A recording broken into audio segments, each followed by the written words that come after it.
which is really wrong. It's really wrong. But, you know, the likes of me going and jumping into a river, which I've done about 3,000 times since when I started 9 years ago, I've got a 100% safety record because I'm still here. Yeah, exactly. Yeah. With that. A bit of common sense for sure. Yeah. Don't always display common sense. I've had one or two mishaps, which I might tell you people about later on. I'll make sure I remember that, and I'll bring that back up so you can do. I'll lead you into that one, Alan. Mishaps have you had, and what did you learn from them? Because that's it. I remember that, you know, the same headmaster said it was okay for me to take the slow learners class at Kinder Scout, which sounds like a horribly dangerous thing to do, but it wasn't. He said to me that experience is a comb that nature gifts to you when you've gone bald. I've never forgotten that. That's good. I like that. Yeah, I think he'd borrowed it from somewhere else, but he was the guy who got a way of saying it as if he'd thought of it himself.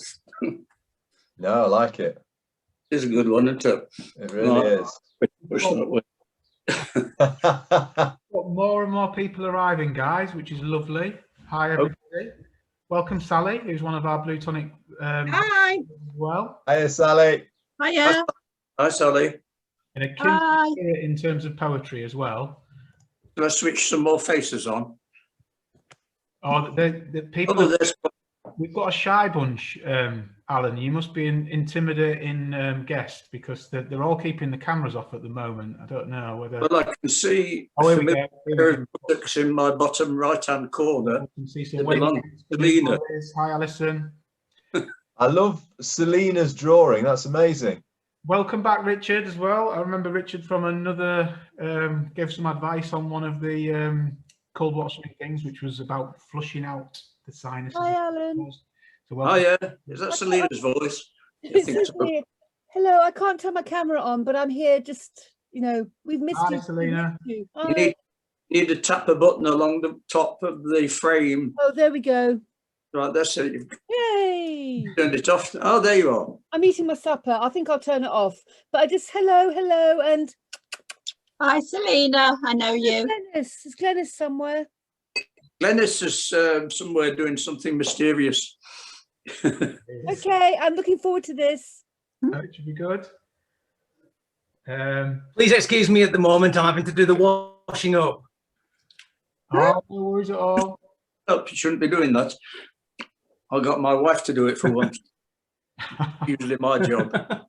Well, just in terms of people arriving, if you could just pop where you're from in the chat, that's really nice. And just like if you've got any reason why you've come, like what's inspired you to come, that's always nice to know, and things like that. If you can pop things in the chat. I can see somebody on my screen called Liz. She's from Shropshire, and we've met her a number of times at the reservoir there above the National Trust place on the Long Mynd.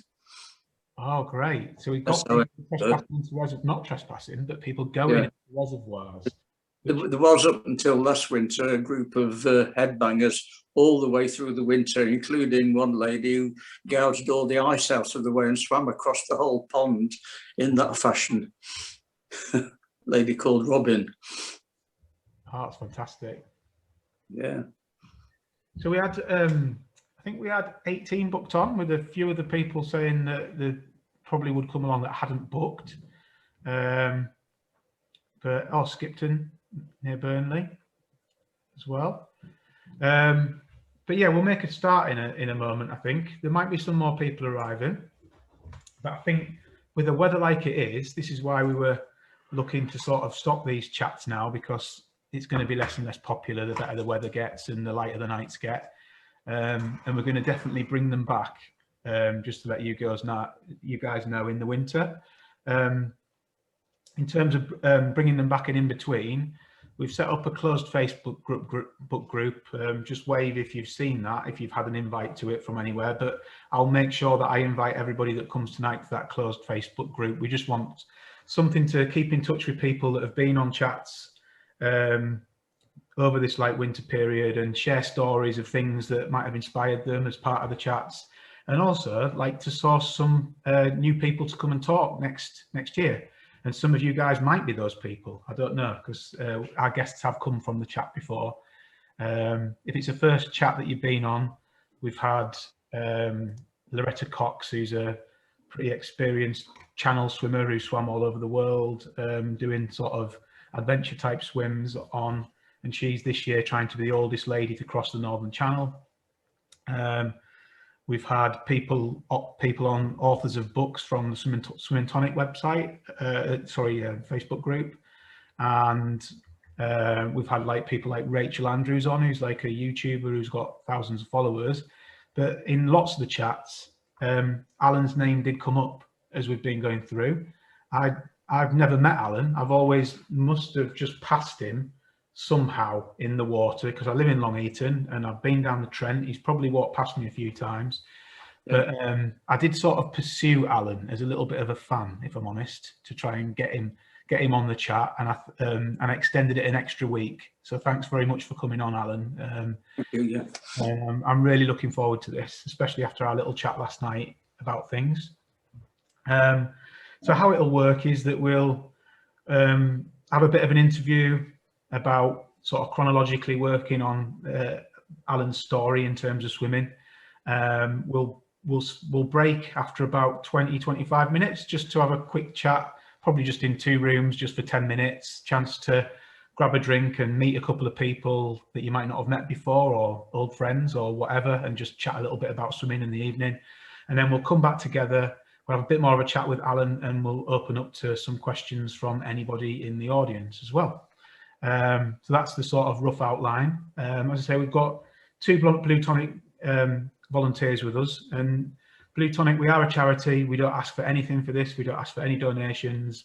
It costs us a little bit of money because we have to buy the sort of special Zoom license and things like that. But we just thought, what can we do in lockdown as a new charity to connect people about water? Because the charity is purely about that real sort of mental health hit you get from being in, on, or around water, that natural restorative effect it has on us. I'm from the seaside originally and was moved inland and been landlocked ever since. And I've like sort of realised in my later years, you can get that same sort of feeling of going by the seaside in Long Eaton, which surprised me. Especially popping down to Spring Lakes and having some wonderful swims down there, and other places like Dosshill Quarry locally and things like that. So I'm on my swimming journey, but it's nice we've got someone who started theirs at the age of 70 on tonight. So there's a couple of competitions tonight as well, just to let you know. One of our previous guests, David from Northern Ireland, who's swam in the Northern Channel's got some special swimming hats that he still wants to give away. He couldn't make it tonight, but he insisted on donating the swimming hats. And if I send the name and address of the winners across, then he'll post them out. Sally, have you got yours already? Yeah, it's very nice. I've worn it in the pool already. It's a good fit. Yeah, so Sally was the winner last week. She managed to be the first one to grab a hat and put it on, which was very impressive, very fast. So yeah, Paul and Sally, I don't know if you want to say anything, just introduce yourselves. Oh. Sorry. Oh, put me on the spot. Hi, I'm Sally, and I come from the Midlands in Nottingham, and like to swim when it's not too cold. So I'm back in the pool, which is heated, which is lovely. But we'll be venturing out into the lakes and open water venues when it gets a little bit warmer, because I'm a bit nesh. Good evening, everyone. The time was up with today. She's a music teacher. She swims, but she'll only swim when the water's very warm, and she's got the full regalia on, a wetsuit and shoes and gloves and hat and goodness knows what else. And she wanted me to show her my favourite spot at the moment on the River Trent. I said I would, and down she came. I was there ready to put my trunks on, and she came along. She said she'd come with her wetsuit. She'd no intention of going in because it's far too cold still. How cold is it? 11 degrees. Oh my God, she said. But there's no reason why you shouldn't have a paddle, because it's fairly sandy just here. It'd be like being at the seaside. So I got in and started to swim up and down between my two fixed points, and I saw her dipping her tootsies in the distance. I turned around, and then she was up to her calves, and I turned around again, and she was up to about mid-thigh. And to cut a long story short, she finished in up to her neck. So I put that down as a triumph. But she's still not convinced. She thinks it's still far too cold for her. Gently supporting people, which is really nice to hear. Yeah. That's sort of introducing somebody into a safe place that they'll probably go back to and love, you know, because there's nothing to hate about it. Yeah, and Paul, just quickly. So yeah, I'm part of the Bluetonic charity. I love being outside and open water. I'm getting back into my open water. Having had COVID at the end of January, it really has knocked me from a health point of view. So I've been struggling a bit, but I'm determined to get back in and get swimming again. So it's lovely to see everybody here. Really love being outside and in the water. It's great to hear everybody's stories and share some experiences. Brilliant. Right, we'll crack on, Alan, then. Okay. So yeah, thanks again for coming on. Just in terms of like your sort of, I thought we'd start by just talking a little bit about your early experiences as a swimmer, like prior to you starting open water swimming. I'm not going to go through it little bit by little bit, but I think I hold some sort of record because I did a skinny dip in 1942. Try to think of that. And it was my mum and dad. My father was in the army in Edinburgh, and I was taken to the seaside at Portobello, which is Italian for nice place, nice port. And they took all my kit off, and I could only just walk, and I walked into the sea there. And I think it may have started from there, I don't know. And then I did all the ordinary things that children do. I wasn't particularly good at swimming. I once represented Mansfield in the Nottinghamshire County Sports and came last. I think that was the apex of my swimming ability. And I was quite a good runner, won the school cross country, but I had an illness when I was 15, rheumatic fever, which kind of wipes out all your body joints, mainly the knees and ankles and elbows. And it also attacks the heart. So I finished up with a damaged heart. So there were no more victories on the running track for me after that. I managed to pick something up when I was in my late 30s, and eventually did 25 marathons with the best time of just under 3 hours. But it didn't feel right because I wasn't up among the top 6, if you see what I mean. I was just in the London Marathon, 26,000 people. I was just about in the first 1,500, disgusted with myself. All those guys in front of me, what's going wrong? So that was where I came from. And I realised eventually that I was quite a decent club runner and you didn't be ashamed of anything. And it went on like that. And I carried on doing long runs and things like that, and eventually I cracked 3 hours, having had a bad Achilles, and I went to the swimming pool and chalked up distances of up to 10,000 metres in the pool. And without any running really very much at all, I did my best ever marathon. So there's some value in doing swimming and then crossing over into another sport. But I forgot about that then for a time until I was nearly 70 and my hip went and it had to be replaced. So no more running of any sort because it is jolly painful trying to run with a mended hip. And I found myself drawn more and more to the swimming pool, and I got bored with that. My wife Glenys bought me a book about wild swimming written by Kate Rue, who is the main mover in Outdoor Swimming Society. And I read every word of it eagerly and found some water and jumped in it. Basically, that's the story in its shortened form. So what am I now? I'm in my 80th year. I'm nothing special. I can't swim very fast at all. If I'm with a group of people, I'm at the back. And I decided that I'd do something a bit special if I could. So I tried to train myself up to be a cold water swimmer. And I still can't swim any faster, but I can get in water of any temperature. I've got several world records to my name. Would you like to hear them? Yeah. Well, world record one is that I swam from Walton Bridge on the River Trent to the Riverside Inn wearing absolutely nothing on my own. No orange contraption towed behind me, no hat, no goggles, no nothing. And I think I was about 75 at the time. So I'll have that as a world record, please. And the other one that I have is in Loch Libnaig in Scotland with a temperature of 2 degrees. And I skinny dipped that one, which involves having nothing on, no goggles, no helmet, no nothing. And you have to be totally submerged, including your head, everything.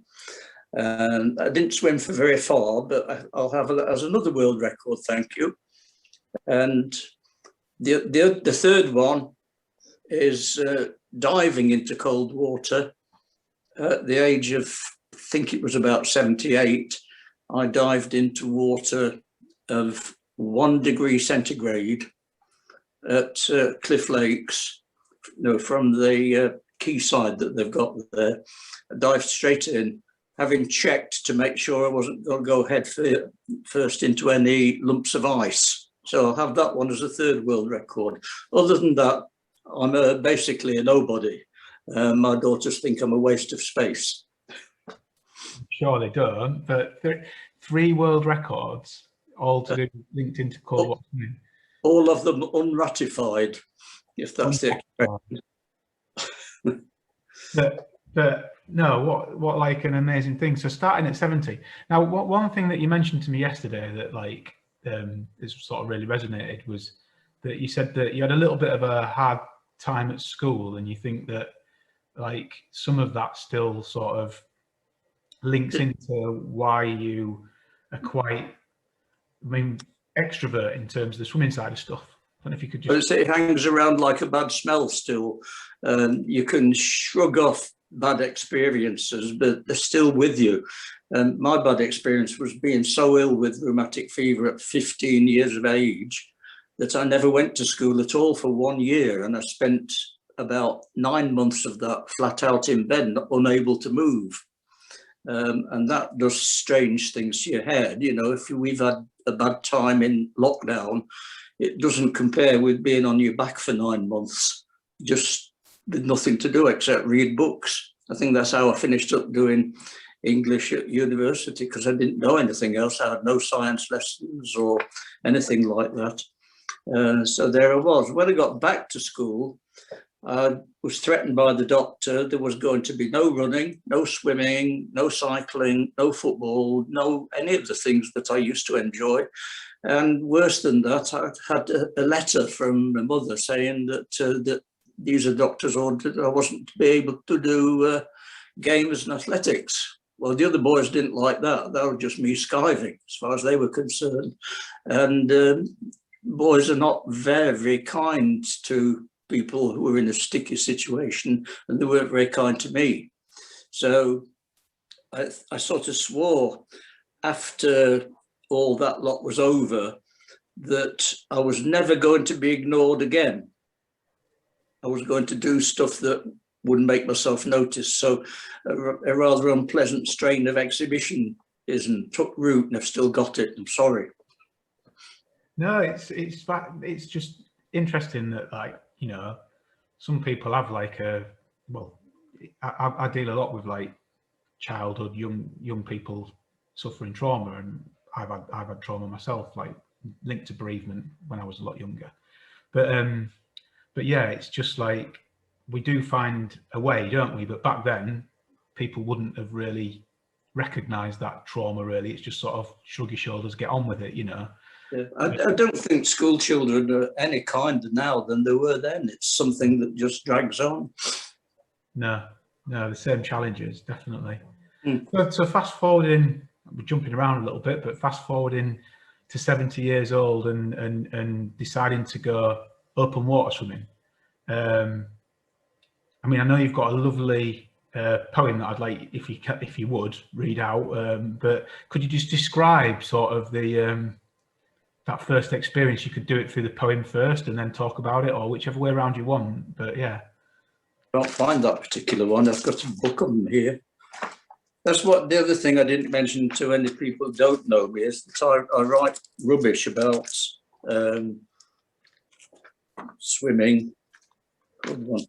I can't find that one, but I've got a one that's, I think, even better, which I think you'll like. Can you remember the song from Mary Poppins, Supercalifragilisticexpialidocious? I've got one that's called Cool Swims, Warm Hugs. And it describes my attitude towards cold water swimming, which is ambivalent. When I'm not doing it, I want to be doing it. And while I'm doing it, I wonder why the hell I'm doing it. Sums it up quite nicely. And so here it is. It's called Cool Swims, Warm Hugs, or it's based on Supercalifragilisticexpialidocious. You might hear some of the tunes if you listen carefully. Super chilly, gale sadistic, weather is atrocious. Freezy toes and achy fingers make me feel ferocious. I'm only swimming in this lake because I'm braggadocious. Should have really stayed at home and not been too audacious. Oh, icy lake, please let me go. Don't leave me in this muddle. What I really need right now is a massive squishy cuddle. I can't stand winter swimming. It isn't very nice to feel your body gripped by cold and head encased in ice. I'm tremulous and nervous and quivering on the brink. I scan the treacherous water. I'm going home, I think. Escaping from the water's grasp, my trouble's only starting. My brain is in a dreadful whirl and fingertips are smarting. Dressing is a nightmare. I'm agonized and stuck. When both my arms are up one sleeve, I shout, what rotten luck. The women's case is even worse and makes them utter oaths. They have lots to give them grief with complicated clothes. They shiver and they tremble with problems they can't face. For them, the only treatment is a tender, warm embrace. I'm not sure that I could cope with problems faced by women, especially when I'm cold and tacky from my spell of swimming. I'm baffled by the brassiere and I can't handle girdles, the pretty camisoles and slips and other frilly hurdles. But I admit I'm suffering incurable malaise and never should have taken up this all-consuming craze. I dislike winter swimming. I hate it. There, I've said it. I know, I see you shake your head. You can't believe you've read it. I don't take alcohol and I keep away from drugs, but I simply cannot manage without my post-swim hugs. It's not the sensuality that gives answer to my prayers. When sensitivity is dulled through 13 thermal layers, the hypothermic victims are gathered in a huddle, hoping for a cure in an energetic cuddle. Enthusiastic huggers can seize you in their grasp and put you in a bear hug and really make you gasp. What is more than welcome when you need a tender touch is when you find an expert to apply a skillful touch. To sum up, I hate the ice and wind and horrid snow, collecting lots of lovely hugs, the reason why I go. That's what I do waste my time when I'm not swimming. It's not time wasted. That was amazing. Superb. And when you read me the Dude poem yesterday, yeah, just the description, some of the feelings around open water swimming, because I think a lot of people do think, well, there I was certainly reflecting on that people that go don't have the fear of the cold and don't have the fear, but you do, don't you? It's like it's part of the overcoming a challenge is part of why people keep swimming in the winter, you know, like not because if you're approaching cold water without fear, you could be in trouble because you need to fear it, you need to respect it, otherwise you'll get things wrong, and that can make for a lot of discomfort, and it could make for tragedy if you get it wrong.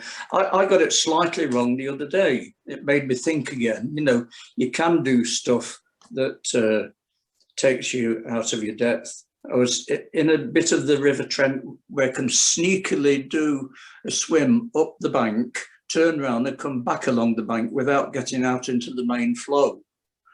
And this particular occasion, I was with a lady that some of you may know, Mary Bonner, and she's a dude with swimming. She's good.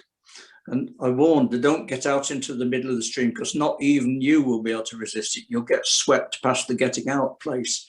And so I dove in, got too far. The sun was brilliant from the right-hand side where I was swimming up the stream, supposedly, but I didn't recognize the bank. It seemed too high. Where am I? And it became borne in on me as I looked around that I was about 100 yards back down the river with no means of getting out. And the bank just there was about 7 feet above the water level, or the height of a living room, which I'm sitting in now. So I set to, there's no way that I could swim back to where I'd started. I was starting to get a bit cold. So I climbed back up the bank and, grabbing hold of hands of vegetation. I hope I wasn't going to get a forest of brambles or a barbed wire fence at the top. So eventually I got out with 1 or 2 minor scrapes and cuts and nettle stings and thought, yes, you're nearly 80 years old and you still do this to yourself if you're not giving the water enough respect. So it's a big lesson there for anybody who does our activity. Is potentially quite dangerous. Yeah. No, 100%. Yeah, and we're always learning, aren't we? Yeah. No, I thought it was fantastic. And going back to the dude poem that you described, that you read to me yesterday. I've lost it. More the sort of what I'm is that feeling that we do go to things with a bit of a challenge, and you want to be the man, sort of thing, or the dude, as you described it. It just really summed up that sort of vulnerability. And I know you mentioned to me that the first time you put a wetsuit on, you swam out, and I think you asked the lady some advice, didn't you, or something?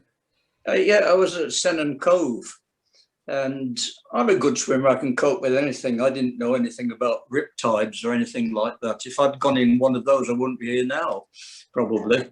And I was swimming pretty far out, just before the place where the waves start to break and the surfers pick them up. And there was a lady swimming quite happily there, holding onto a board. And I said, this thing, is it supposed to be watertight? Because it seems to be leaking, or they're freezing cold in here. She says, oh, that's what they're supposed to do. Right, that's how ignorant I was. And I just bought it, this suit, from a place up the road. But I can read this one too, You'll like this, I think. I hope so, anyway. Whoops. It's called The Dude. And it's a poem that tells you shouldn't be a show-off. It's a pity I don't take any notice of it, but there. Mine was from a dodgy guy in a surfing shop in Bude. I said I'd buy a proper one when savings had accrued. There's loads of time. I know I'm right because I am the dude.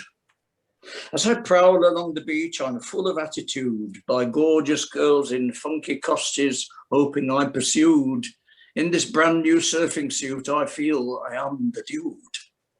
But alas, I leave the beach in disappointed mood. My wetsuited euphoria begins to come unscrewed. A twinge of doubt assails me. Perhaps I'm not the dude. Between the skins and wetsuit people is a constant feud. Sometimes the taunts and arguments can get a little crude. I do not join in with this. I think I'm the dude.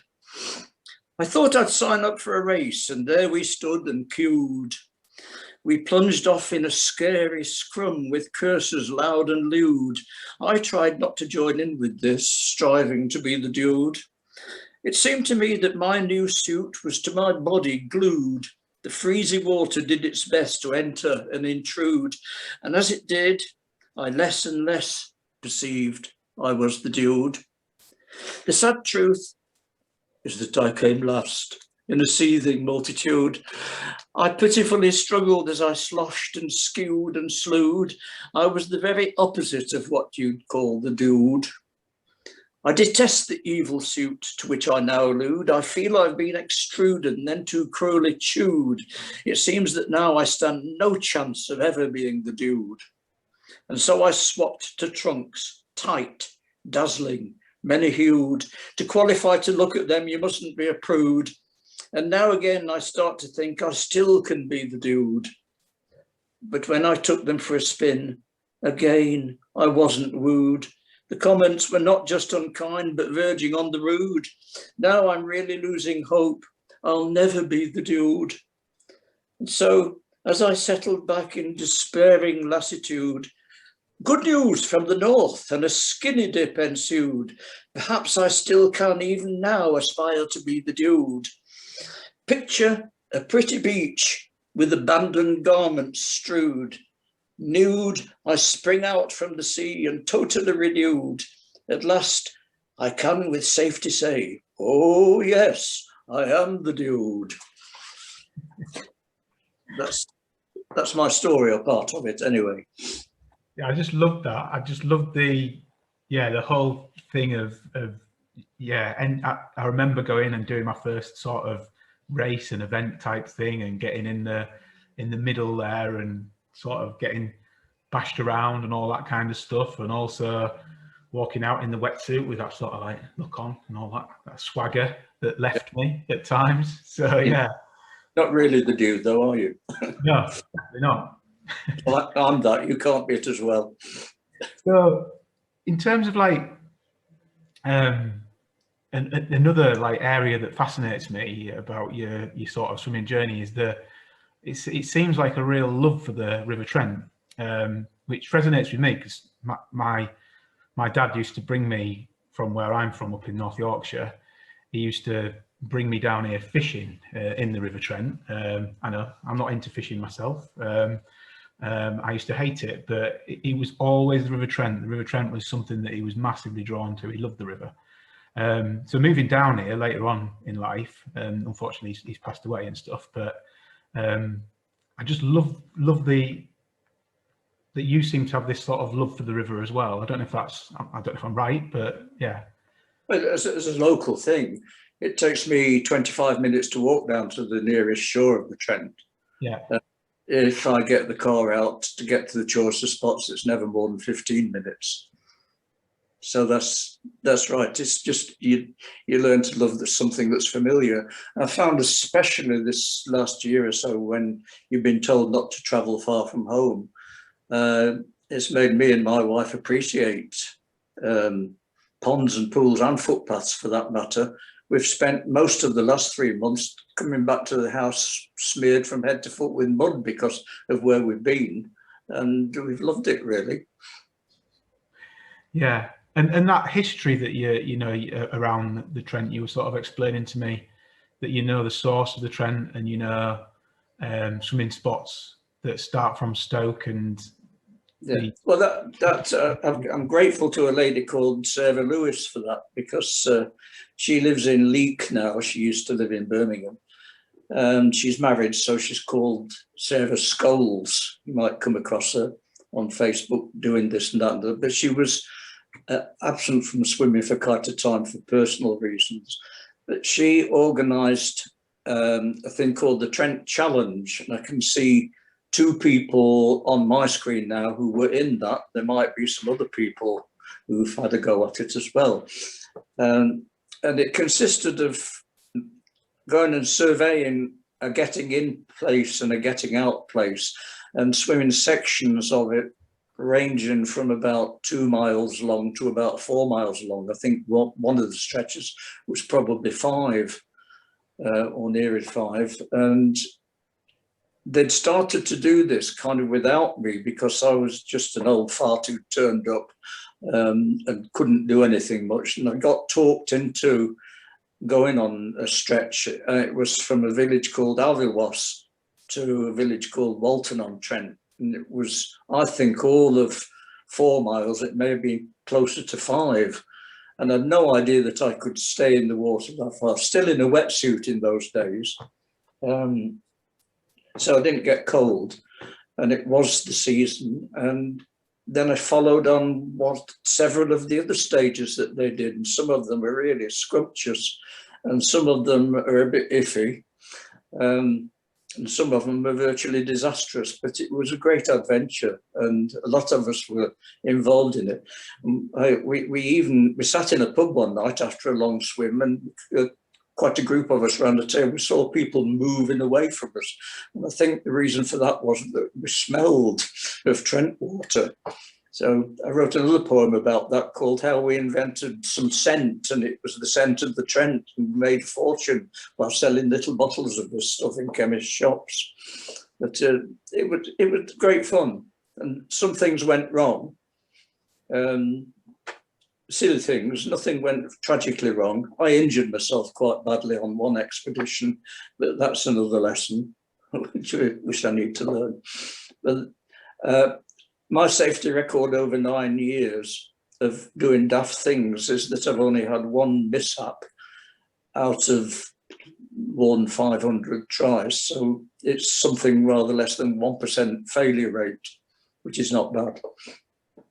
That's not bad at all. So yeah, it feels like a good time to just sort of pause and just take a bit of a break. When we come back, I definitely want to hear a little bit about your experience as a movie star. Let's not hold back, and we can sort of talk a little bit about your appearance in the film. We went to the premiere of my film, but a bloke called Ryan Gosling spoiled it by having a premiere in Leicester Square at the same time, so nobody wanted to come to my premiere. Wow, more the fool them.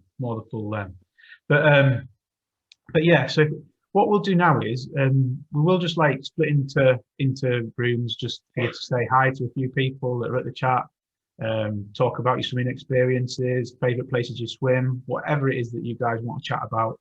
I'll probably just do it into 2 rooms. I could ask Sally and Paul just to stay in with me just for a couple of minutes, just so we can check in, if that's okay. And I'm going to go and say good night to my kids, and I'll pop into some of the rooms and just say hi as well. I saw Anna. Congratulations, Alison. You have won yourself a swimming hat. Am I on mute? No, I'm not, am I? Can you all? Yes, good. Well, congratulations, Alison. You won the swimming hat. Yes, you did. The fingers on the buzzers must have been extremely quick there. So lightning fast reactions. Well done.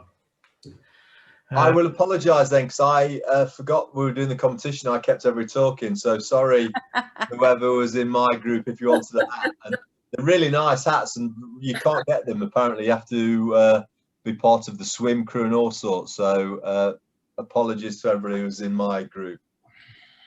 Let you off. Well, it was a bit. I pressed close rooms and nobody came back, so I thought, right, nobody wants this hat. So if we are flogging a dead horse, as it were, let us know, and we'll try and think of something else. But that's not till next winter now, anyway. So yeah, there's one more hat to win tonight. I'm still going to sort of decide that as we go along. But welcome back, everybody. I'm figuring Whoever comes up with the best poem by the time we go, Scott. What's that, sorry?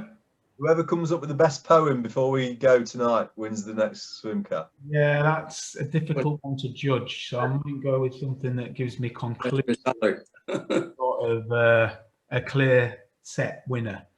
But everyone looks happy, which is really nice. So yeah, I have got an idea to do it. Don't worry, I remembered. I thought of one earlier that I can do. So yeah, it's really nice to see you all looking happy. If you could just give us a smile and a wave. It's always nice to see smiling faces waving back at me. Makes me happy. Good, thank you. Right, so yeah, welcome back, Alan. You having a good chat in there in your room as well? Well, yes, it was interesting. I didn't know what they were talking about. Alison was talking about being afraid of deep water, and I've heard her say that before, but yeah, it doesn't keep her out of deep water.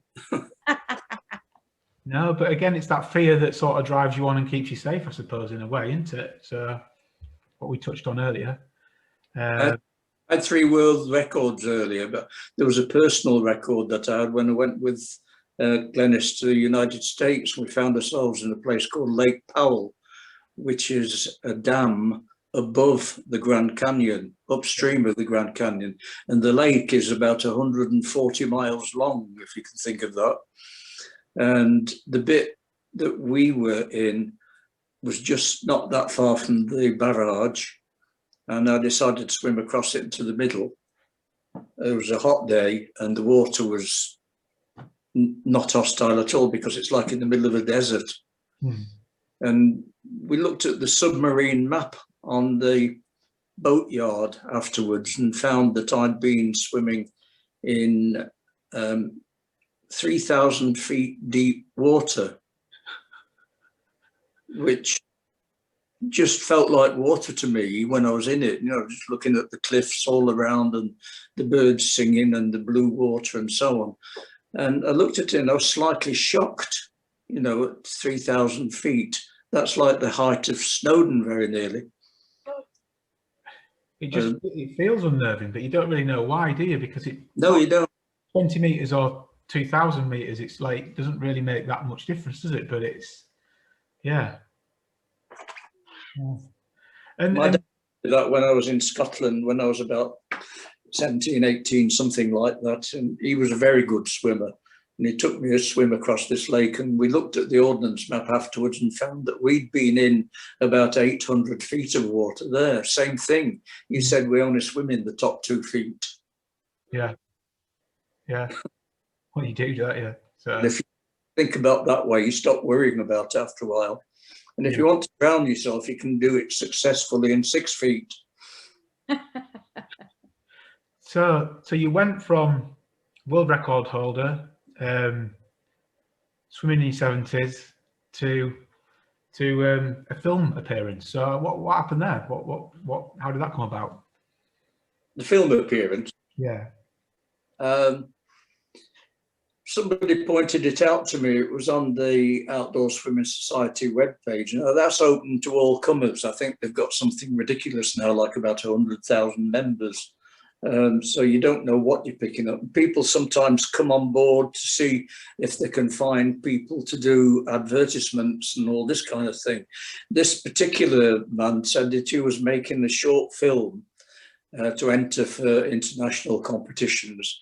And he hoped that it would lead to him becoming a proper director like Steven Spielberg or somebody. I don't think he's made it that far. His methods were brilliant and he was a nice guy and everything. Perhaps he was too nice a guy, I don't know. But he was going to enter it for the Cannes Film Festival and the New York International Film Festival, and it was not supposed to be more than about 15 minutes. That was the brief. And if it was successful, it might lead on to him doing longer films. So that's the background. And I got in touch with him, said, yeah, I'll be interested. He wanted somebody who was an old man, somebody over 75. I said, well, I'm over 75. I was just at that time. I said, what have I got to do? And said, I'm quite happy to come and do it for nothing because I think it'll be a hoot and we'll really love it.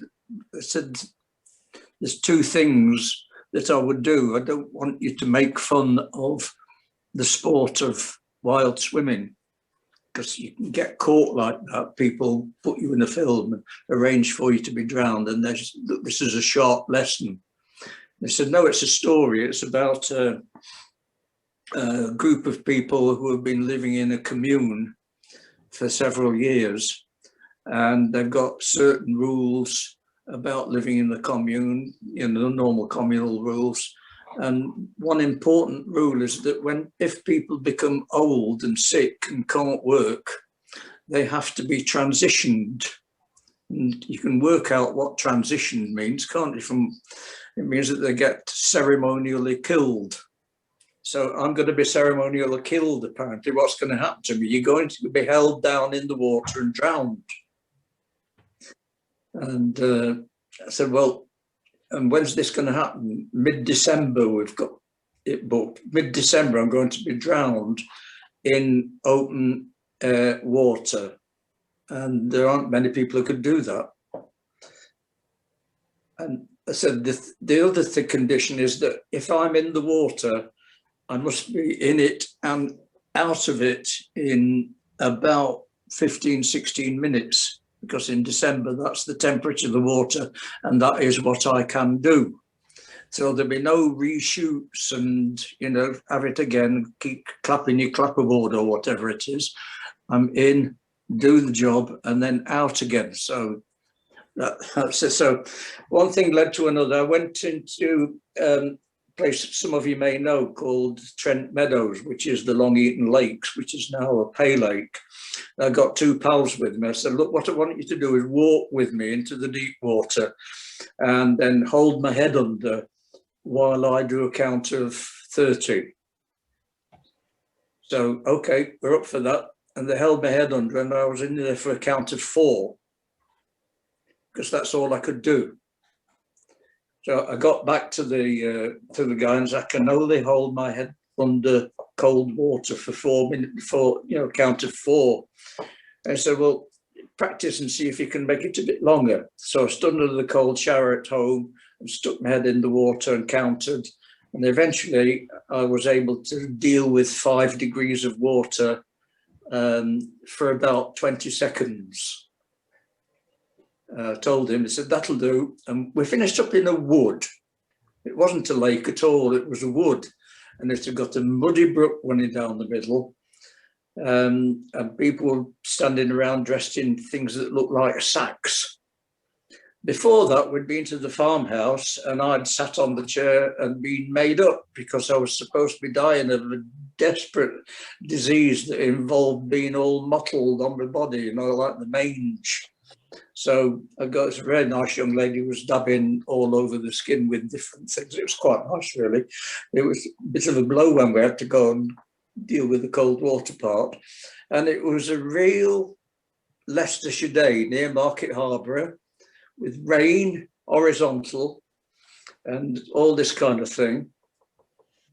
And I spoke to the lady who was going to drown me, and I said, we've got to get some ground rules right. I can manage to hold my breath and release it from one side of my mouth for up to 20 seconds, during which you're going to have to shoot. And I'm going to wave my arms and legs about.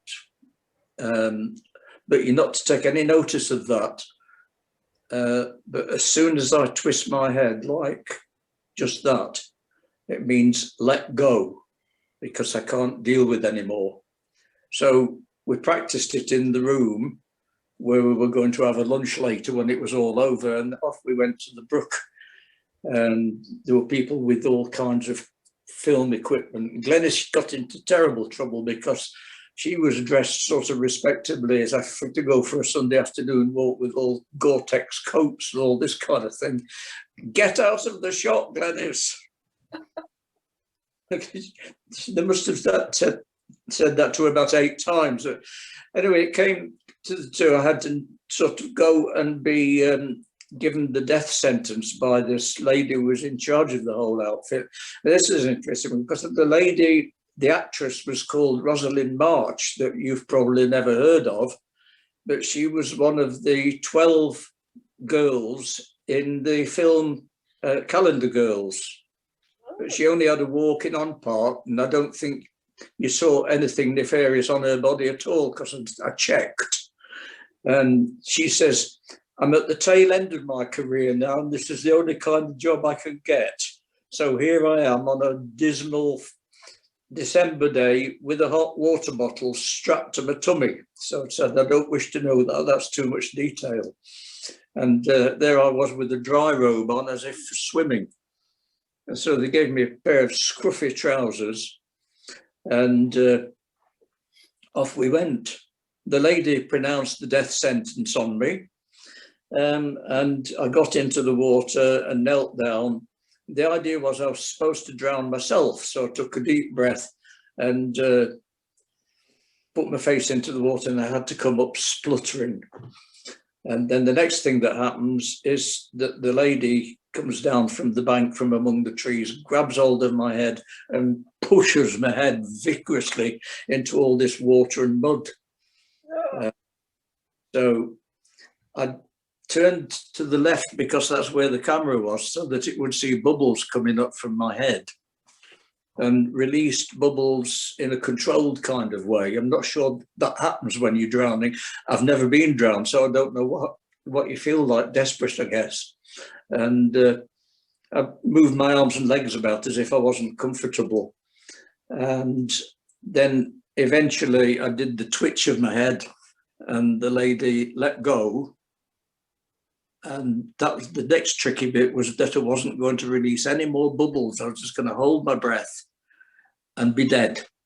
So I was lying as still as I could in this water, horrible, muddy, filthy water at 7 degrees. And eventually I came up to the surface to a great round of applause, because people apparently had been saying, I think he actually is dead. So I was the star that morning, which pleased me quite a lot. And I'd been in rather a long time, so I had a major shivering fit, which Glenys waved them all away and says, don't worry, he always does this. And we went back to the farm and they gave us a slap-up meal. And that was the end of that, except that we were invited eventually to go to London to the upper story of a pub, which was all laid out as a small cinema. And we had a showing of the film with, again, things to eat and drink, and a jolly good time had by all. And you can see it on YouTube, the entire film. It was selected for the finals of the championship, but it didn't win any silvers or golds. And the man himself still earns quite a lot of money, but it's mainly doing advertisements. So this is quite a call for people who can do that. And if you're a sporting person at all, he did a documentary in Leicester City in the season when they won the league championship. So a very talented guy, but not quite talented enough to get into the upper story. That's the story of my film career, very short and not very distinguished. But you were the dude that day, Alan. Well, probably. I didn't feel like a dude because they dressed me really horriblest pair of trousers they could find. They were all cut, like pirates or jaggy mid-calf. And I was supposed to be act dead convincingly. Wow. Cool. Well, I'm conscious that, you've got people that have turned up to come and speak to you and are probably quite keen to ask you some questions themselves. So open it up to people to ask questions. Just to ask questions, it's just like a raise of the hand, or you can do the electronic raise of the hand if you're posh and you know what you're doing. Equally, just for the swimming competition, quickly, I'm going to get Alan to judge this, because you're a head-up breaststroke, aren't you, Alan? Is that right? A head-down breaststroke swimmer. If I have down breaststroke, right? Well, swimmer, I don't make any progress at all. I'm a swimming coach as well. If you could just show us your head-down breaststroke swimming technique, just mimic it on the screen. We'll pick the best one to win a swimming hat. Go. Very good. Very good. Wow. What do you think, Alan? If you could have a go at judging some of these, just pick your winner.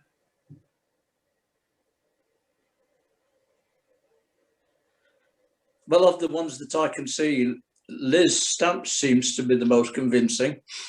Well done, Liz. That's a swimming hat for you as well. I love that. Thank you for doing that. I think everybody I said it with a straight face, thinking, "Are they really going to do this?" But you did, and that's thank you. But yeah, that's great. So what we need to do there is I'll pop the email address for the that I use for the charity, that we use for the charity. It's called Swim and Tonic, which was a name that we were banding around at one point, but we realised that it was already taken by an absolutely brilliant group. So there's no way we're trying to to steal their thunder. It's just an email address that we created and then realised that someone had already come up with the idea.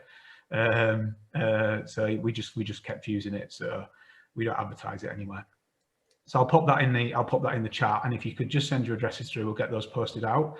But we'll move swiftly on to some questions for Alan. Has anyone got a question? Yeah, just quickly, Leona's asked what the movie's called so we can find it. It's New Gods. You find it, it's a 2-stage find.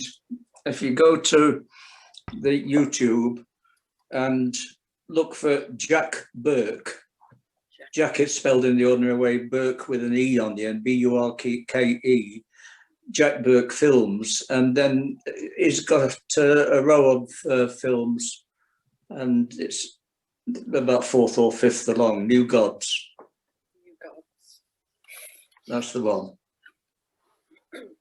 I was there all morning, and my bit of being drowned is only about a minute. So, and all the rest of it seems to consist of people arguing with each other and finish up shooting each other. So that's a brief synopsis of the film. Excellent. So has anybody got a question? That was Leonie's question, was it? Yeah, that was the question from Leona, yeah. We were talking earlier, Alan, about some of your near misses. Can you give us some of your, obviously you've learned it, it's a learning exercise. So, you know, you talked about some of these learnings that you've had to tell us not to repeat your mistakes. Getting too cold on a number of occasions is probably common to a lot of people, but I had a really bad shock when I was with Sarah Scholes. It was started from Trent Lock, and it was supposed to finish at Attenborough Nature Reserve.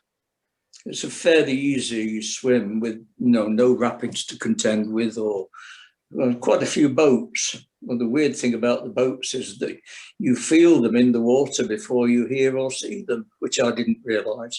If you're swimming round the bend, you're swimming along, you find yourself going up and down like this. Somebody said, that's a boat coming. You don't know whether it's coming from behind you or in front of you, but you feel it before you see it. Anyway, we had to get out just above the weir below Trent Lock. There's a cut through called Cranfleet Cut, and the weir is opposite there. So I followed the others. I was wearing a wetsuit and river shoes with soles on them, but not thick enough soles as it happened, because as I was walking through the water, it was murky, so I couldn't see where I was walking, and I trod on something horrible. I don't know what it was, but it felt as if it could have been something like a nail protruding through a plank. Oh. And it pierced my foot and carried on into my foot, into one of the tendons that run along the sole of the foot. And that was okay. I thought, that's a bit nasty. It's a bit horrible. I'll carry on down to the other end and then try and sort it out there.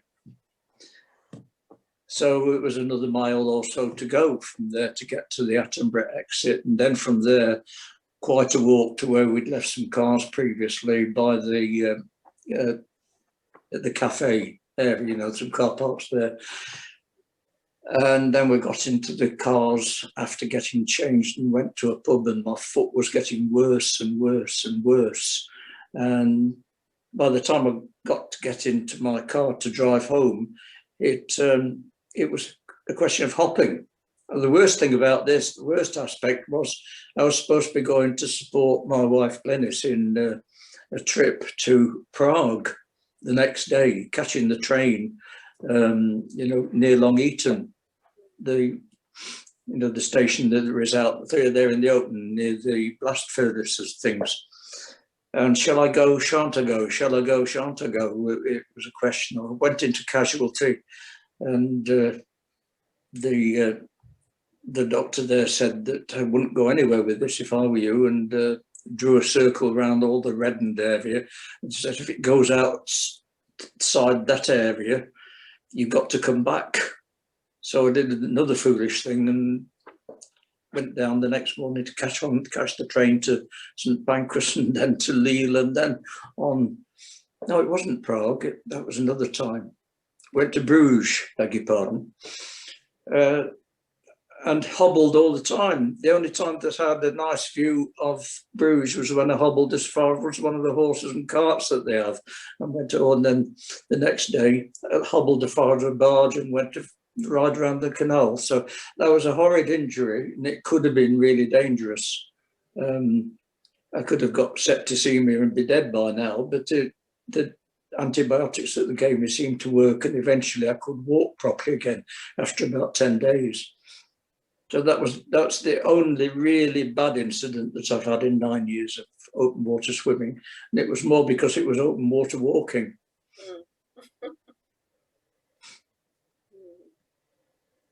Anybody else got a question? I've got one if other people haven't. I would just like what would you say to another budding 70-year-old wanting to get into open water for the first time? It depends on what their swimming history had been previously. So when I wrote a piece of advice for open water swimming, the Outdoor Swimming Society, how to deal with river swimming, I suggested that you ought to be able to go to your swimming pool and swim at least 500 meters without touching any tiled sides or bottom. No, totally unsupported swimming for 500 meters before even thinking about venturing into a river, because you need a little bit of reserve, something to get you out of situations. It's no good going into a river if you can only swim about 50 meters or so. So that would be my advice. Make sure that you can swim a fair distance and then take advice, and if possible, go with somebody to be shown the ropes. I find that really interesting advice, because like you think I think it's something like 35% of, or maybe 40% of primary school kids leave primary not being able to swim 50 meters, which is their safety benchmark. I think that like 500 meters, it's I'd love to do something with the school as part of the charity where we did like a sort of Jamie Oliver style, let's get every single kid to be able to swim like a real proper distance and actually do water safety with them, like before, and commit to getting every single kid in a year group in primary to be able to do that, and try and work out how you can do that sustainably, if that makes sense. Sounds like a Jamie Oliver. It does. It sounds horribly difficult, almost impossible, but it's something that's very helpful. I don't think it would be, but I think we could do it. But yeah, it would be hard. But it's the culture, I think, really, of how we do swimming. And most kids don't get to learn safety unless they go through all the levels and everything like that. And then so it's the strong swimmers that ever get taught it. I know there's more things going on now around that, and there are people going into schools. But yeah, the only other thing that I would say to somebody of that age is just go ahead and do it. You can only die once. You're not postponing it by going in the river, and you're not bringing it forward by going in a river. It's just you carry on doing what you've always done and hope that it continues for a while. Yeah. Sorry, Diane had got a question, I think. Yeah, definitely. Yeah.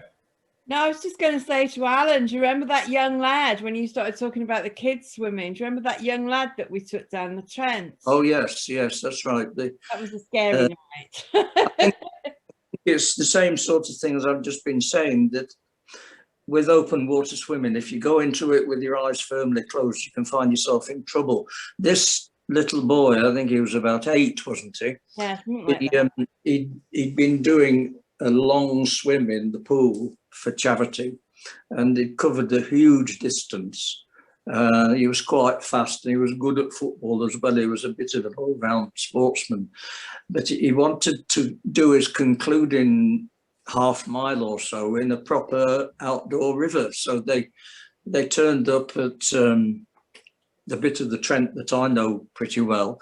I think it was somebody else was supposed to be in charge of it, and somebody else couldn't turn up, so I finished up being in charge of it. And it was like being in charge of a madhouse, because the boy went into a major panic as soon as he got into the water, and the grown-ups seemed to be equally clueless. And I thought, this is going to end in a disaster. His mother was going, it'll be all right, it'll be all right. Stop making a fuss. Get on with it. Get on with it.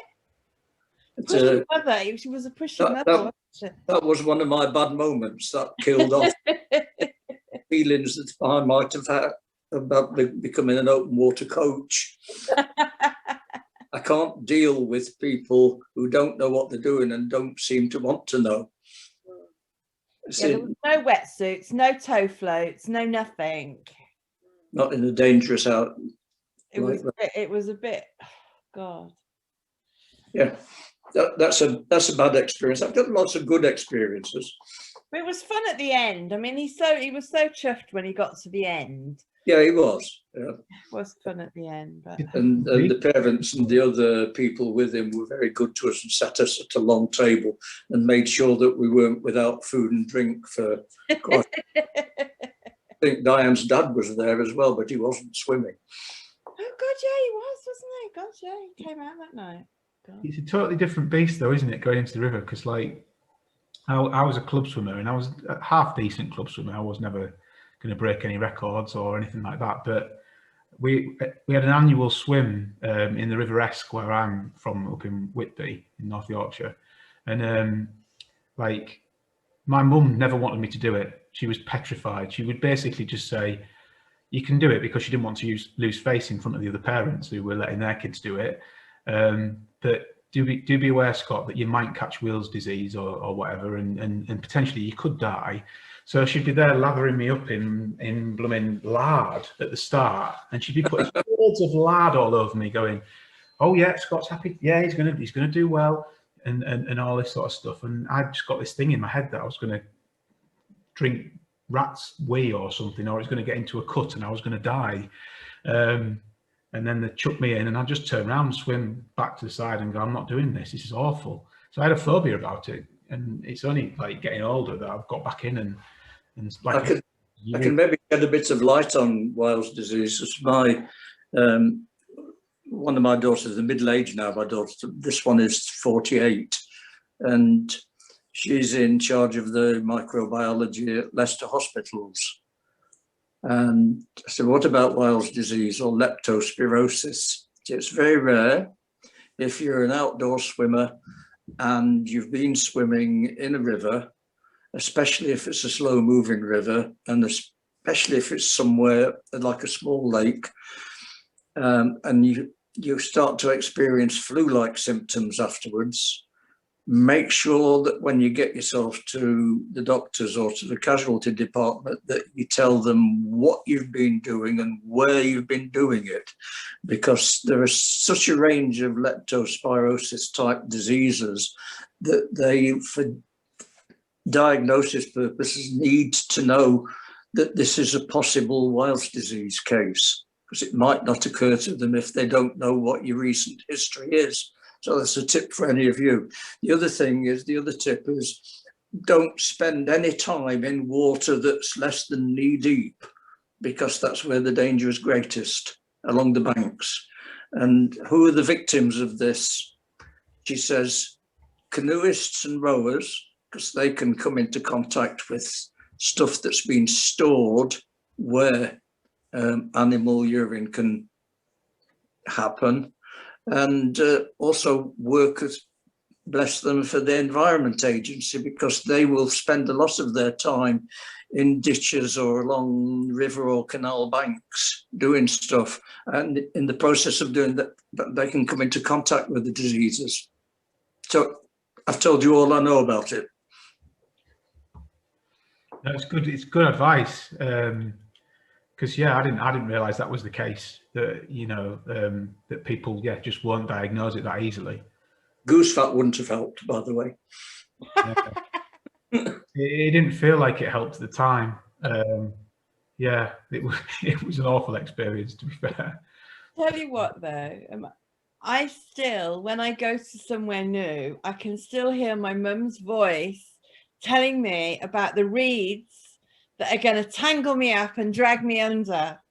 Mm. And you know, there's been once or twice when I've gone to some, like a pool, it's obviously a bit reedy, and I haven't been able to, for that voice in my head, I haven't been able to get in. I've sort of, and it's like, I know how stupid it is, but I still can't. I've not got in. I thought, actually, do you know what? I'm going to be on my own. I'm not doing this now. I've not done it. Well, I think it's like advice to pregnant women, but given by old wives. You know, if you do this, this, and this, and this will happen, and it won't be good. There's been a lot of plant growth in some of the shallow lakes, like the one we swim at Spring Lakes, because of the raised temperatures in recent years. And the water plants there have become so prolific that they do slow you down to almost zero. But I've never heard of anybody there or anyone else being dragged under. My mum was convinced that they would drag me under. They were flesh-eating plants or something. I don't quite know what she thought. The most common plant in rivers, I find, is the bannerweed, or sometimes it's called eelgrass. I don't know its proper name. I've checked on it, and I just can't find it. And typically, it will root itself into gravel, and then the long filaments of leaves will trail downstream considerable distance, you know, 3 or 4 meters. I like that. And it's very difficult to swim against it, not only because of the current, because a certain amount of tangling does happen. But if you are swimming through that stuff, and especially if you're swimming skins, or in my case, sometimes skin, it's rather a nice tickly feeling. It doesn't do and it doesn't harbour nasty things that can bite you, whereas the lake ones do. And you've got that amazing knowledge, haven't you, of the sort of local ecosystems in the rivers and all that kind of stuff that people tell me that you share with them as well. I don't have any expert knowledge. I just an intelligent person's awareness of what's going on around. I can remember years ago, I was swimming with Alison, who's here today. She's in the bottom right-hand corner of my screen, and we were making our way towards Shardlow, and we found some water crowfoot growing there.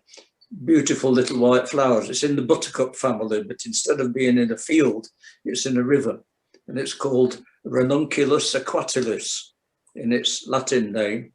And on one of these long thin leaves was perched the tiniest frog you've ever seen. It was smaller than your small fingernail. And we had a little bit of debate about whether we should carry it to the shore and release it and give it a better chance.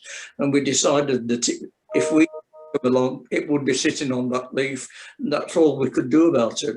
So, yeah, being aware of plants and animals and knowing something about them just gives an extra dimension to the experience for me. If something is grappling round me in Spring Lakes, it's nice to know that it's Potamagon crispus. That's the name of the waterweed that does it. And if you take a sample of it and you take it to the shore, and when you've stopped shivering or whatever you do, look at it through a magnifying glass, it is beautiful. Mm. It's not weed at all. It's a rather lovely plant. Yeah. It growing in the place in tons. And it was only put there by the vandals and the hooligans who paid a lot of money to buy it for their aquariums, then got bored with it and threw it in the nearest lake. Right. It comes notably from places like North America and Borneo and all kinds of places like that. It's got no business at Long Eaton, but when it gets there, it makes itself at home. It's all because people have unthinkingly just stuck it in some water. That's what I think anyway. Nobody wants to know what I think. Well, I think that, 12 of us that have turned up tonight do. So, and it's been fantastic. So So yeah, thank you very much for like coming along, Alan, and sharing your story. Just in terms of like what we're going to do from now on with the chats is we're going to put them away for the summer. Hopefully, if people want to keep in touch, what we've done is we've created a closed Facebook group, which I think we've sent out to a few people, but we'll make sure it goes out to people that have attended tonight. And that's just really just for people to keep in touch, share any stories. It's great to hear if you've like heard Alan talk and it's like inspired something, or just whatever, just to keep in touch. Or even, I think most people, most of us from the Midlands, use a wave to sort of say if you're in the middle of the country. That lady that I listened to a fortnight ago, she was ace. She was brilliant. She came from Southampton somewhere. Yeah, Rachel Andrews. I don't know if people have heard of her, but she's got some amazing stuff. Sorry, Selena's got a hand up. Do you want to ask a question, Selena? Please, Scott. I mean, I don't know anything about your charity. This is the first I've heard it's about a charity, that you're a charity. Yeah. I don't know anything about this. I wonder if you could just sort of fill me in, because this is the first one I've come to. Yeah. I don't know how I got the link, or I don't know. So I don't know if that was Alan doing that. I don't know. So yeah, I can just quickly. I mean, basically, the charity is just literally about raising awareness of the restorative and mental health benefits of being in, on, or around water. So it's literally we've done things with poetry that like Sally's got involved from that angle. We've done things. We're just literally just trying to. We created a website. We're trying to create some resources that people. So if people could go on and think, they'd learn a little bit about. Have you heard of The Blue Mind? Anybody? The book The Blue Mind.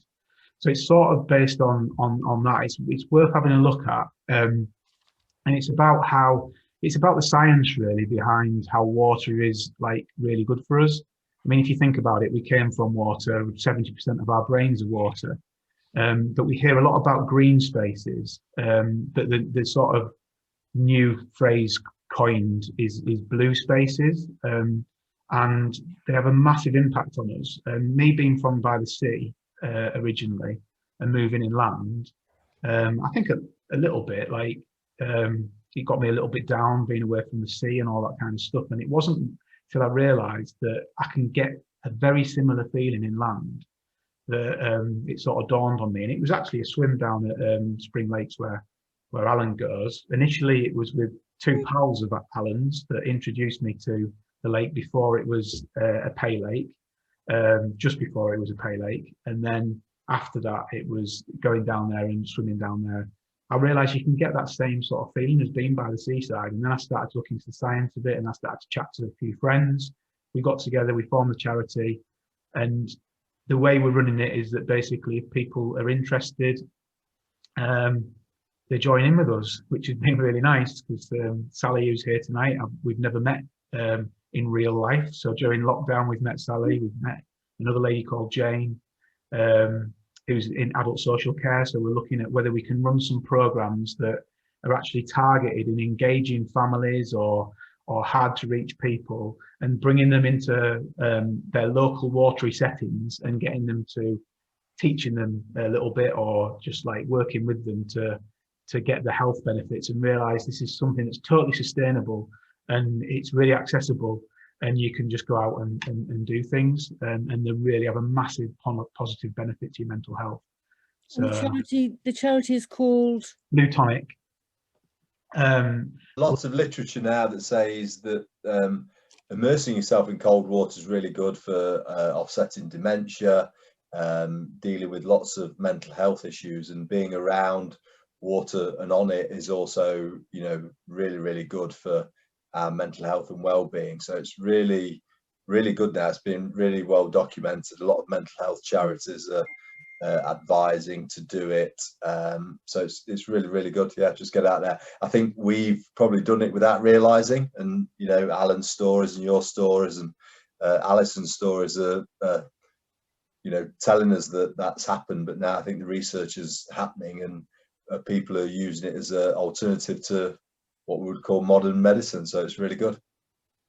Yeah, and these talks really just came about with because I'm interested in swimming. I am an open water swimming coach. I just thought, well, what can I do? How can I give up my time just to try and connect people during lockdown and lead on something for the charity? So we just put these on through lockdown and through the dark nights to do it, and we're going to bring them back next winter. As long as people come, we'll do it, and if anyone wants to join in and help us find guests, we'll rerun them. And then in between them, we've some of our volunteers have gone out and mapped out local walks in the Midlands, where we've suggested places where you can sit and look at the water and all that kind of stuff. So we're going to be launching those and putting those on a site. And actually, we've got a couple of volunteers. Katie, who's a life coach, who volunteers for us, and she's also operating a swimming lake up in Hoveringham, and Jane, who's an ex-director in social care in Nottingham. They're going to be doing I've forgotten the date, but I will pop it onto the closed group chat we've got. They're going to be doing some guided mindfulness walks they've booked a date in that they're going to run one, which again will be a free walk for people to book on. Just come along, meet people from the charity, and just go out, walk, and think about that kind of benefit to people's mental health and stuff. So yeah. So will you put a link? The people who've come tonight? I mean, I don't even know how I got this email, Alan. I don't know, but so you'll be able to send me the link for that. Yes, we can. Did you book on through Eventbrite? Yes. Yeah. So I can. What I'm going to do is I'm going to email out the closed Facebook group, which anybody that's come will be able to come and join in on the discussion on there. But then I'll also email out. We only ask that people share our Facebook page, things like that, like our stuff, share it and stuff. So I'll send out a link to our main Facebook page as well as we've got a Twitter feed and our website, which is never going to be done because there's so many things we can promote around water. So we're constantly sort of building on that. Again, anybody has an idea and thinks, do you know what, this would really work well alongside the charity. We can't promise to do everything, but we can promise to explore it with people and see if we can sort of do things, because the charity is really about doing things with people rather than to people, if that makes sense. We all work full time, or if not, we've got retired members, but retired full time, filled up with whatever it is that life is taking us along with. Yeah, so that's us. Thank you. I'm sure I know Sally. Yes, you do, Selena, because it's from Roco. Roco, yeah. And we've got a mutual friend with Beth. Yes, yes. And we didn't pay Selena to ask that question. Thank you, Selena. We do get embroiled and forget to sort of tell people about ourselves, don't we, and stuff. Yeah. Well, I do. But yeah. But in terms of the chat and stuff, I'm conscious that we did say it was going to run till 9. I'm not in a massive rush. If anyone's got any more final questions for Alan. Richard had his hand up, I think. Oh, Richard, yeah. Oh, I think it's mute. That's it. Yeah. Right, sorry, yes. I was saying that I've actually been a participant of a mental health study by Joseph Mueller about open water swimming and mental health. Yeah. When that's out, I will try and get permission to send you a copy. That'd be fantastic. Yeah, yeah. Was that one of the ones that I've seen quite a few students doing research projects? And yes. I was going to reply to a questionnaire on one of them to see if I could be part of it, but I didn't get round to it in the end, if I'm honest. Yes, I think that was the one I did. It was quite, we had a quite intense session because he didn't know I was a personal trainer as well. Yeah. So I brought that into it, and he was really interested in it. And he says that if he's going to extend it, he's going to invite me into it again. Excellent. Yeah. Oh, wow. So anything I find out, I'll pass it on. Oh, fantastic. Yeah. And whereabouts are you, Richard? Barnoldswick in near Skipton. Skipton, is that North Yorkshire way or? Yes. Yeah. Oh no. Yeah. Near Kirby. Well, it's about 45 minutes from Kirby Longsdale. Kirby Longsdale. Yeah. Yeah. No, I know it sort of that way. It's in between there and Manchester. Right. Yeah. Yeah. But no, I mean, like, as well, we've been invited over to Northern Ireland by David, one of our guest speakers. So I think I've just to let you guys know, we've got a provisional date for that. That's the, I haven't even told Paul this yet, but the second weekend in September is one that we're exploring for that. He's going to arrange a couple of swims, but equally, I think it's just more or less an open invite. We'll have to find an Airbnb or whatever it is, but David's kindly offered to put on a few swims. Some of them will be, he's a long distance swimmer, so some of them are going to be quite testing, but he's also going to put a range of ones on that are not quite as testing and stuff. So if any of you guys want to come along, we'll arrange, we'll look at that on the closed group. But equally, you know, we're hopefully, as we come out of lockdown, I'm going to have a load of energy to disperse all over the country. So any recommendations for swims, any good spots? I'm often driving up towards like Skipton, that kind of way. Excellent. Yeah. Yeah, it's all welcome. Brilliant. If I get dropped off, I've got 2% of my battery left, so. Yeah, cool, no worries. Okay, guys. Okay, thank you. But yeah, take care, everybody. But yeah, any more questions? You're fine to ask questions, but don't feel bad about dispersing. If you feel like it's time to get a warm cup of cocoa, chill out, and watch whatever it is that you're watching right now. I'm going to go and put the Derry Girls on, which is hilarious. Bye, everybody, from me, and thank you for not throwing things at me. Thank you, Alan. You were fantastic. It's lovely to see you, Alan. And say hi to Glenys. Yeah. We'll go and look for her in a minute. Yeah. Potentially do a chat with Dennis at some point. She's got plenty to say. She's an expert on swimmers, and she can't swim. Yeah. But that's it. You don't have to be in the water. It's in, on, or around water. So I'd love to hear Glenys's side of things. It sounds plenty of time around water, but not very much time in water. Okay, I'm going to go. Bye. I'll catch up with you soon, Alan, I hope. And Selena and Anne-Marie, if they're still there. Yeah, they are. Yeah. Please don't forget to send your address. I've popped it in the chat. Is that okay? Because he'll be gutted if he can't send his cap out to people. Oh right, yeah. Shall I just put it in the chat now? You can do if you want to. Yeah. I'm happy with that. Yeah, I'll write it down, and the same for you, Liz, as well, if that's okay. Yeah. Brilliant. We'll get those caps sent out to you because he's how exciting. He's pretty efficient with his prize distribution. Yeah.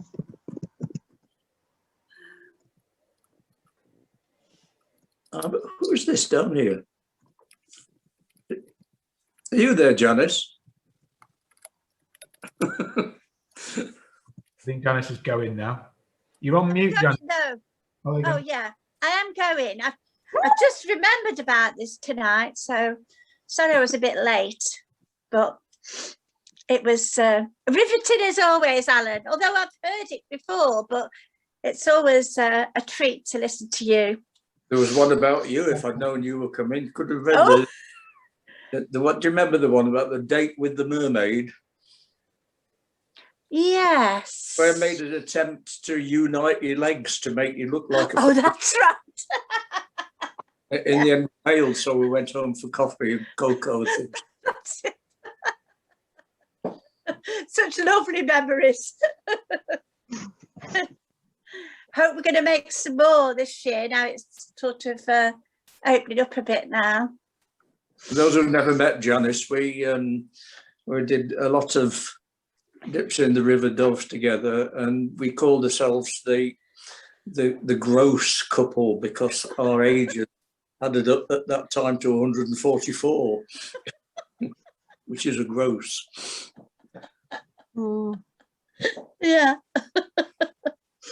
I can't wait to hope to explore some of these places. Yeah. Yeah. Where are you, Scott? Where are you based? I'm in Long Eaton. Oh, right. Oh, that's handy for Spring Lakes. Yeah, it's just around the corner. Yeah. Yeah. I'm going there tomorrow with my daughter, not my daughter, my granddaughter. I'm picking her up. She's coming down to stay for the Easter holidays, but on the way back, we're booked in for Spring Lakes for 2:30, so that'll be lovely. Yeah, yeah. She's 12 now, but she loves the water. Just lovely. Yeah, Although last time we went, I thought, why isn't she swimming? Why? And she does with my son. She does a lot of surfing, so she'd got her surf wetsuit on. So why is she hanging on to me? What's the matter with her? You know, because I'd normally swim with her in the sea, and I realised it because the wetsuit was too thick and the boots. Well, that's what I think. Yeah, she got thick, so she's going to wear a little shorty tomorrow. Oh, Although it's going back to being cold, isn't it? But never mind. Yeah. Right, I'm going now. Bye. Yeah. Thanks, I'm Alison. going. Take care. Bye. Take care. Thank you. Bye. See you. Cheerio. I'm going to go as Bye, well. Sally. Yeah.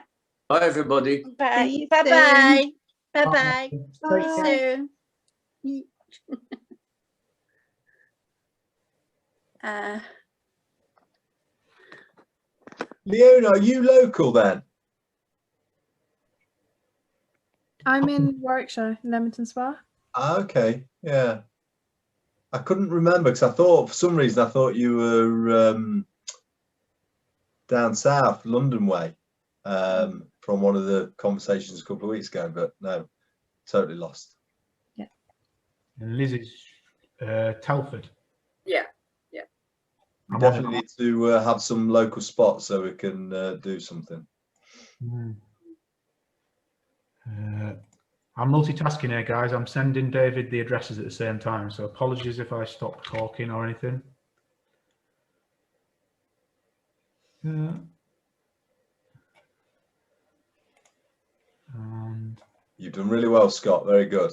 was it okay? Was it? Yeah, Alan was fantastic. Absolutely great. Person to work with, though. Really, you don't have to say very much, do you? So No, he's got some really good stories. Yeah, it's brilliant. Yeah, I and think really good advice, actually. it's only half of it, isn't it? Does anyone know? You don't happen to know Alison's surname, do you, Liz? No, I don't know her. Oh, I didn't know whether you did.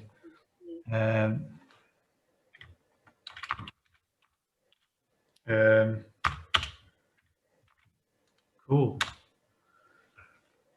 Right, well, I'm probably going to end it there, guys. Okay. Yeah, thank you very much. Questions or anything? Great, thanks. Did you enjoy it? Yeah, very much. Yeah. No, well, you know, if you join, have you had the invite? Have you been on one before, Liz? No. No. So I'll get the invite out to the closed Facebook group. If you can join us, great. If it's not your thing, that's also fine. And Leona, you might have had an invite for that, mightn't you? I don't go through my emails very often, so Oh, well, it's sat there waiting for you. So hopefully you can join in there if you want to. yeah. So, and Paul, I'll catch up with you. Well, we need to organise a swim next Wednesday because we won't be doing this. Yes, definitely. Next Wednesday it is then. Or a paddle for me. Right. Take care, folks. Yeah. See you later. Bye. Bye. Thank you.